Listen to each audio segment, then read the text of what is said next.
Good morning, students. In Commerce, from Unit 1, we are going to discuss the chapter 3, Management by Objectives. Shortly, we call it as MBO, and Management by Exception, MPE. So, we have to learn in detail about this MPO and MPE from this lesson. So, MBO means Management by Objectives. So MPO introductions. This definition initially given by Peter Tucker in the year 1954. So main concept of planning, accomplishment of all objectives through participation of all concerned persons. So without the consent of all participants, we cannot achieve our aims. So participative and democratic style of management.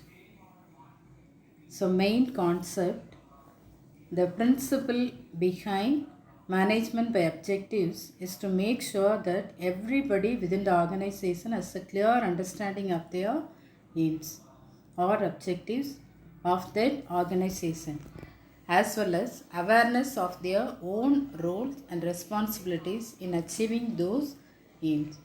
So each and every persons of the organization must know their goals.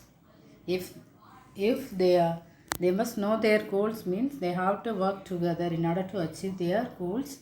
Then they must have some awareness of their own role and responsibilities.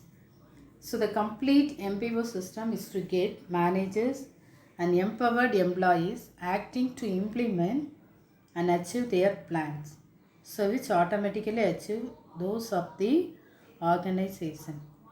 It creates self-control and motivates the manager into action before somebody tells his to do something.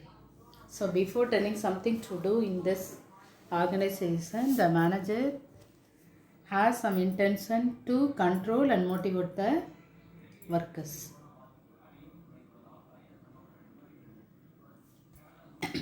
Definition: MPO is a process whereby superior and subordinate managers of an organization jointly define its common goals, define each individual's major areas of responsibility in terms of result expected of him, and use these measures as guide for operating the unit and assessing the contribution of each of its members. So MPO is a system where the superior and the subordinate managers of an organization jointly identify their goals. First, they identify their goals and responsibility. In order to in order to reach the goals, they have to work together. Then they will get the expected results. So this definition was given by George Odon.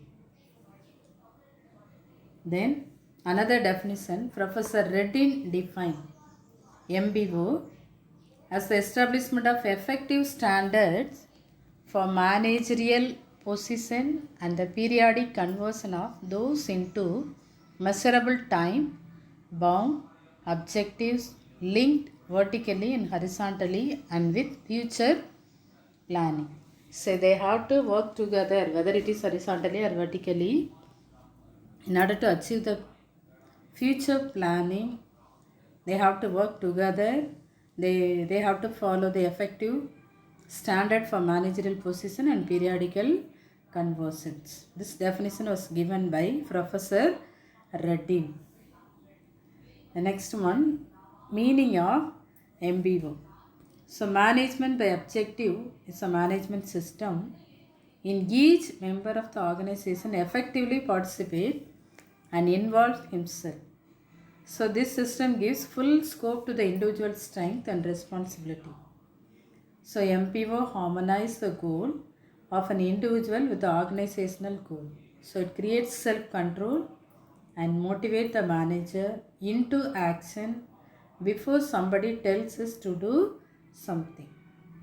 So it is the member of the organization effectively participate and involve himself in order to work together and also achieve their goals. So employees and managers work together. They know their responsibilities and goals. So each and every individual work together. So it creates some self-control and motivates the manager into action before somebody tells us to do something.